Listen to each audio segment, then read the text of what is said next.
마태복음 13장 44절에서 50절까지 말씀을 우리 다 함께 한 목소리로 합독하시겠습니다. 천국은 마치 밭에 감추인 보화와 같으니 사람이 이를 발견한 후 숨겨두고 기뻐하며 돌아가서 자기의 소유를 다 팔아 그 밭을 사느니라. 또 천국은 마치 좋은 진주를 구하는 장사와 같으니 극히 값진 진주 하나를 발견하며 가서 자기의 소유를 다 팔아 그 진주를 사느니라. 또 천국은 마치 바다에 치고 각종 물고기를 모는 그물과 같으니 그물에 가득함에 물가로 끌어내고 앉아서 좋은 것은 그릇에 담고 못된 것은 내버리느니라. 세상 끝에도 이러하리라. 천사들이 와서 의인 중에서 악인을 갈라내어 풀무불에 던져 넣으리니 거기서 울며 이를 갈리라. 아멘. 오늘 마태복음 13장 44절로 50절까지 말씀 가지고 하나님의 나라는 이와 같은 제목으로 하나님의 말씀 함께 나누기 원합니다. 예수님은 마태복음 13장 오늘 함께 봉독하신 본문에서 천국에 관하여 제자들에게 가르치셨는데 비유로 말씀을 하셨습니다. 오늘 예수님의 비유 중에서 44절부터 50절에 나온 세 가지 비유를 함께 나누면서 특별히 오늘 주목할 사항은요, 예수님은 천국에 관하여 말씀하실 때 천국과 더불어 항상 같이 이야기하시는 것이 있는데, 천국과 예수님은 세상 끝, 이 두 가지를 항상 같이 말씀하십니다. 한번 따라 할까요? 천국과 세상 끝. 네, 그렇습니다. 왜 세상 끝을 얘기하실까요? 왜 천국을 말씀하시면서 항상 세상 끝날을 항상 같이 말씀을 하실까? 세상 끝이 오면 그것이 곧 천국의 도래이기 때문입니다. 세상 끝이 오면 아하, 곧 천국이 오겠구나, 이것을 깨닫고 알라는 것입니다. 오늘 49절에도 보면요, 세상 끝에도 이러하리라. 세상 끝날의 징조가 오면 올수록 천국이 가까이 왔다는 것을 깨달으라는 것입니다. 여러분, 근데요, 세상의 끝은 이미 시작되었습니다. 한번 따라 할까요? 세상의 끝날은 이미 시작되었고 가까이 왔다. 오늘 본문 말씀 함께 나누면서 그렇지, 세상의 끝날은 이미 시작되었고 우리가 살고 있는 이 시대를 보니 세상의 끝날이 정말 가까이 왔구나, 이것을 깨닫는 저와 여러분들 되시기를 예수님의 이름으로 축원을 드립니다. 그래서 오늘 이 말씀을 나누는 저와 여러분들만큼은 우리 마음 가운데 천국이 있음을, 또 내세 천국이 실제로 가까이 왔음을 깨닫는 저와 여러분 되시고, 주님께서 오늘 세 가지 비유로 말씀하신 비유를 통해서 천국을 잘 준비하는 진실된 천국 시민권자가 다 되시기를 축원합니다. 첫째로, 천국은 밭에 감추인 보화다, 이렇게 말씀하세요. 한 따라해가 천국은 밭에 감추인 보화. 44절을 우리 한번 성경을 보실까요? 성경 다 펴시고 함께 보겠습니다. 44절 시작. 천국은 마치 밭에 감추인 보화와 같으니 사람이 이를 발견한 후 숨겨두고 기뻐하며 돌아가서 자기의 소유를 다 팔아 그 밭을 사느니라 그랬어요.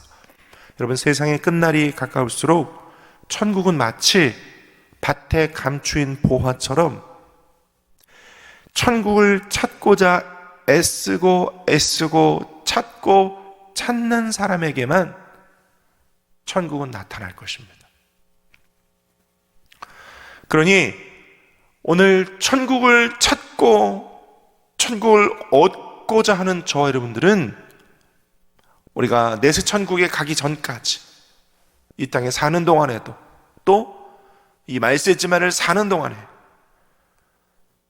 천국을 찾고 또 찾는 저와 여러분 되시기를 축원드립니다. 천국을 대체하는 것들을 마귀가 너무도 많이 우리에게 가져다 줘요. 볼거리, 먹을거리, 즐길거리, 이런 것들이요.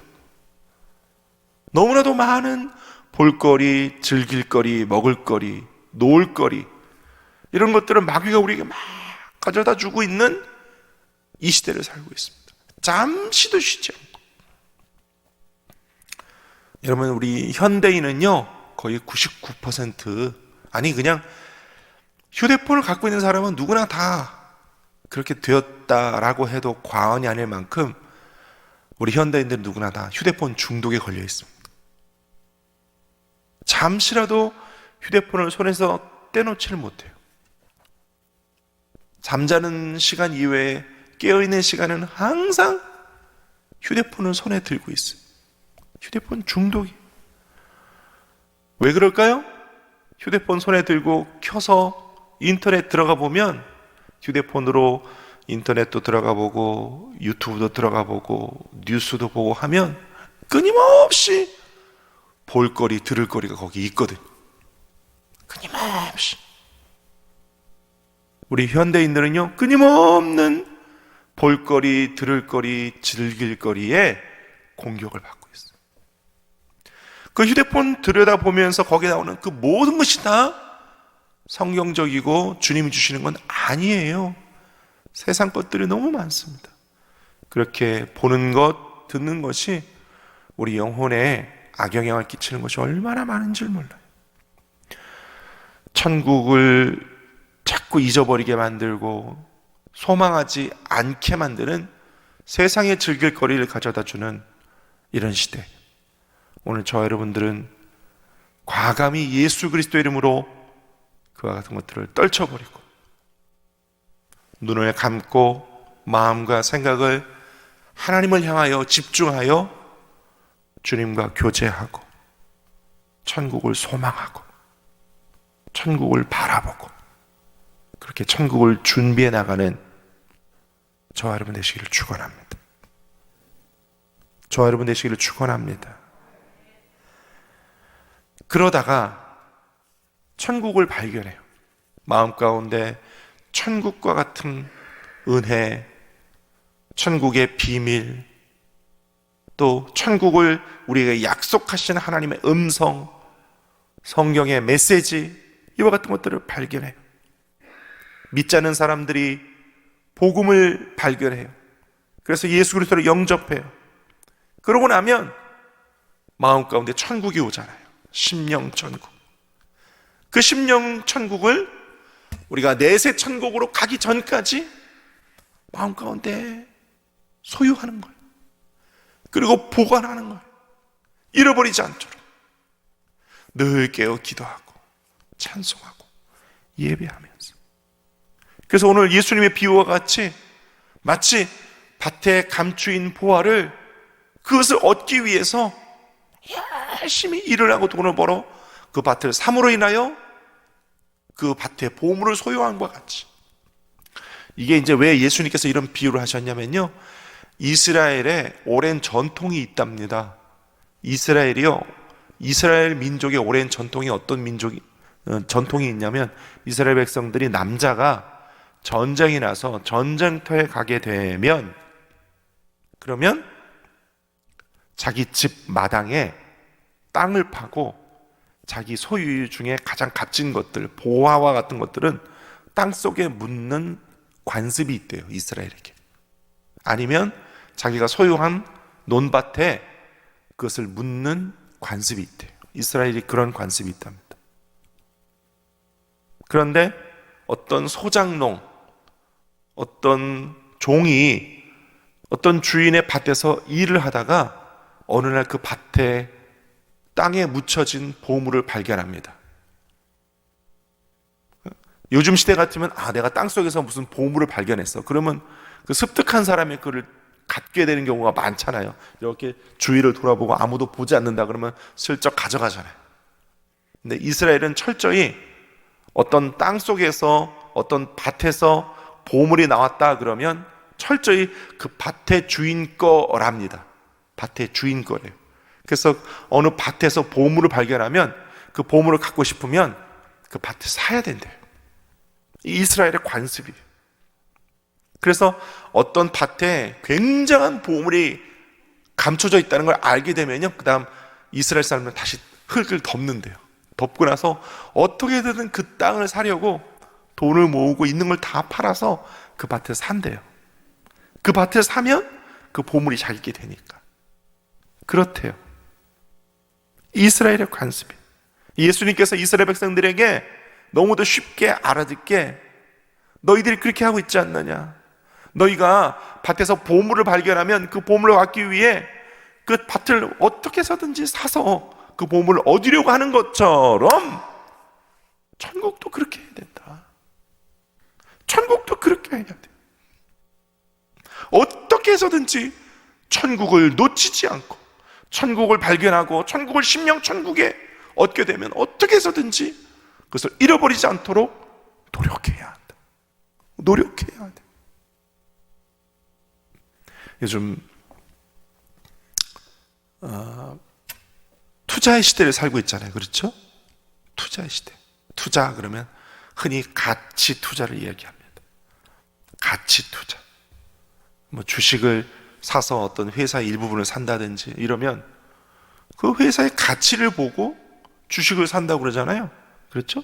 부동산을 산다 그러면 그 부동산의 가치를 보고 산다고 그러잖아요. 그렇죠? 미래 가치. 이게 앞으로 오를 것이냐 내릴 것이냐. 미래 가치. 그래서 그 가치 투자를 한다고 그러잖아요. 여러분, 천국의 가치는 얼만큼일까요? 천국의 가치. 천국의 가치는요, 우리가 이 땅에서의 모든 것을 다 쏟아부어도 아깝지 않은 것이 천국인 것입니다. 기억하십시오. 이 땅에서의 모든 것. 옛날에 가톨릭에서 그렇게 했어요. 천국행 티켓을 팔았습니다. 저 바티칸에 베드로 성당 짓기 위해서 천국행 티켓을 팔았어요. 면죄부라고.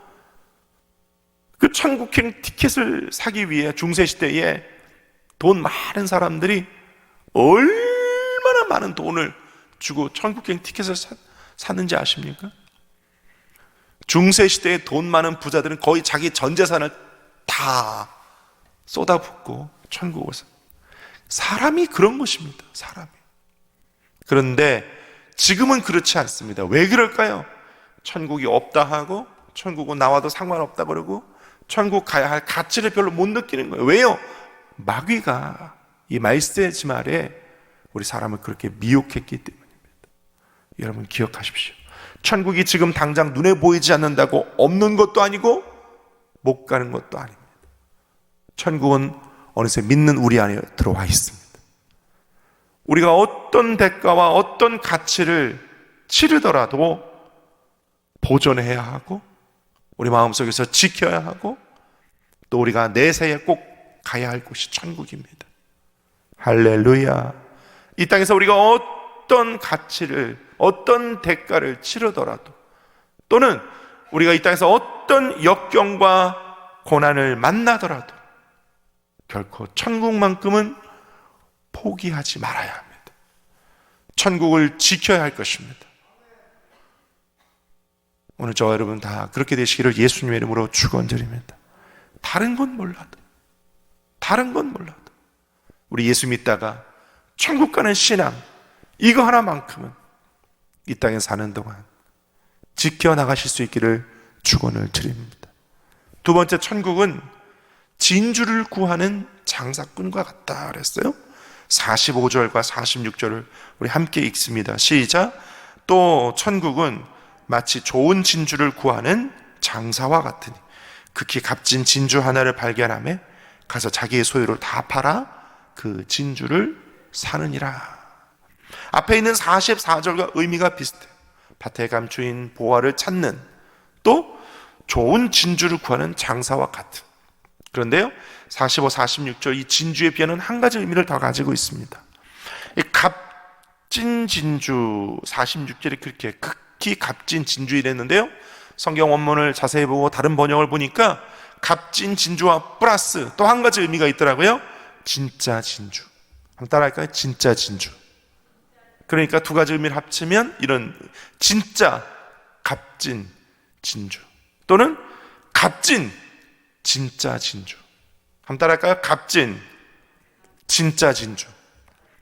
왜 진짜 진주의 의미를 주님께서 가르쳐주고 계실까요? 신앙이 그런 것입니다. 신앙도요, 진짜 신앙이 있고 가짜 신앙이 있거든요. 그렇지 않습니까? 진주도 모조 진주가 있고 진짜 진주가 있고, 다이아도 큐빅이 있고 진짜 다이아몬드가 있고, 그렇듯이 우리 신앙도 진짜 신앙, 가짜 신앙이 있거든. 가짜 신앙. 진짜 신앙은 어떤 신앙이냐? 오늘 성경 본문 보니까 천국을 소유하는 신앙이 이게 진짜 신앙이라는 거예요. 천국을 소유하는 신앙, 천국을 찾는 신앙, 천국을 바라보는 신앙. 그리고 우리가 신앙생활 하면서요, 땅의 것을 자꾸 바라보는 신앙이 있어요. 땅의 것을. 예를 들면 이런 거예요. 하나님, 저 천국은 별로 관심 없고요, 이 땅에 사는 동안 잘 먹고 잘 살고 잘 입게 해주세요. 이거 무슨 신앙이라고요? 이거 무슨 신앙이라고요? 가짜 진주 같은 신앙이래요. 주님이 말씀하고 계세요. 진짜 신앙은요, 우리의 생각, 우리의 관심사, 우리의 가치관, 이게 다 어디를 향하고 있다고요? 천국을 향하고 있다고요. 오늘 주님이 그걸 말씀하세요. 진짜 신앙은 그런 거예요. 그렇다고 이 땅에 사는 걸 다 관심 없으라는 이야기는 아니에요. 우리가 이 땅에 살면서도요, 주님께서 우리에게 주신 사명이 있기 때문에 그 사명 따라 때로는 필요한 것들을 구하여 받고 베풀고 나눌 수도 있어야 돼요. 베풀고 나누려면 복을 받아야죠. 사명 따라 그렇다는 것입니다. 욕심 따라 하라는 건 아니에요. 사명 따라 그러라는 거예요. 하지만 진짜 신앙은 뭐냐? 우리의 모든 가치관과 우리의 모든 생각과 우리의 모든 마음이 어디를 향하고 있다? 천국을 향하고 있다라는 거예요. 이게 진짜 신앙이라는 거예요. 오늘 예수님은 그걸 가르쳐주고 계세요. 오늘 저와 여러분이 다 그렇게 되시기를 예수님 이름으로 축원을 드립니다. 가슴에 손을 얹고 한번 따라할까요? 나는 진짜 진주 같은 신앙인가? 가짜 진주 같은 신앙인가?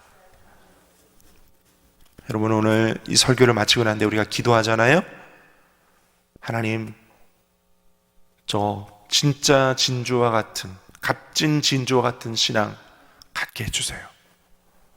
그렇게 내가 이 땅에 살면서 나의 모든 생각과 마음과 가치관이 다 천국을 향할 수 있도록 도와주세요. 그렇게 기도하는 저와 여러분 되시기를 축원드립니다. 세 번째로, 천국은 바다에 친 그물 같다, 이렇게 돼 있어요. 47절에서 50절 우리 함께 읽습니다. 시작. 또 천국은 마치 바다에 치고 각종 물고기를 모으는 그물과 같으니 그물에 가득함에 물가로 끌어내고 앉아서 좋은 것은 그 그릇에 담고 못된 것은 내버리느니라. 세상 끝에도 이러하리라. 천사들이 와서 의인 중에서 악인을 갈라내어 풀무불에 던져 넣으리니 거기서 울며 이를 갈리라 그랬어요. 마태복음 13장 47절부터 50절까지 천국은 바다에 친 그물 같다라는 예수님의 이 비유의 말씀 가지고 어떤 무명의 시인이 이런 시를 썼어요. 제가 읽어드릴게요. 어떤 무명 시인이 쓴 시입니다. 주님, 마지막 날이 찾아와 당신이 던진 그물에 내가 걸렸을 때 바라옵건대 쓸모없는 물고기라 여겨 내 던져짐을 당하지 않게 하소서 그랬어요. 이 말씀 묵상하다가 제가 그런 의미를 받았습니다. 천국은 마치 바다에 친 그물과 같다. 그물은 교회를 말하는 것 같습니다. 교회 안에 들어온다고 다 구원받는 것은 아니다라는 뜻 같습니다. 제가 묵상할 때 그렇습니다. 그래서 저는 이렇게 생각합니다. 교회 안으로 들어오는 것은 천국 사람이 될 수 있는 기회를 얻게 된 것입니다. 우리 영혼이 천국의 시민권자가 되는 기회를 얻게 됐을 때 우리의 최종 목표는 교회 다니는 교인이 되는 것이 아니라 우리의 최종 목표는 천국인이 되어야 되는 것입니다. 우리의 최종 목표가 교회 다니는 교인이 되는 것이 아니라 우리 신앙생활의 최종 목표는 천국인이 되어야 되는 것입니다. 교회 안에서 하나님이 기뻐하시는 천국인의 모습으로 변화되고 하나님이 기뻐하시는 천국인의 모습으로 성장하고 성숙하고 그렇게 멋진 신앙인이 되는 것, 주님이 이 땅 우리 교회를 향하여 바라시는 것일 줄로 저는 믿습니다. 그러기 위해서 우리 교회는 세상을 향하여 불 꺼진 조명등 같은 그런 신앙인의 교회가 아니라 불이 환하게 켜진 조명등, 그렇죠? 등대와 같은 조명등, 그런 교회가 되어야 될 줄로 믿습니다. 마치 등잔불에 불이 꺼질까봐 깨어 기름을 준비한 5처녀와 같이 깨어있는 신앙, 깨어있는 교회, 그런 저와 여러분들이 되시기를 예수님의 이름으로 축원드립니다. 말씀 맺기 원합니다. 하나님의 나라는 첫째, 밭에 감추인 보화와 같습니다. 이 땅에 사는 동안 그 어떤 대가를 치르더라도 포기할 수 없는 것이 천국입니다. 두 번째, 하나님의 나라는 진짜 진주를 구하는 장사꾼과 같습니다. 가짜가 아닌 진짜 진주 같은 진짜 신앙으로 우리 다 함께 진짜 천국에 들어가십시다. 셋째로, 하나님의 나라는 바다의 친 그물과 같습니다. 마지막 날 주님이 이 그물과 같은 교회 안에서 기름 준비한 5처녀와 같이 우리를 깨어있게 하실 때 저 여러분이 다 깨어있어 주님을 준비하는 성령불, 그 불 지펴나가는 저 여러분 되시기를 축원드립니다. 여러분, 전 세계에 전염병과 전쟁의 소문이 더욱 커지고 있습니다. 주님 오실 날이 점점 가까워 오고 있습니다. 깨어있게 되시기를 축원합니다. 천국의 시민권자로서 깨어있게 되시기를 축원합니다. 그래서 우리 모두 다 함께 천국에 들어가십시다. 기도하겠습니다.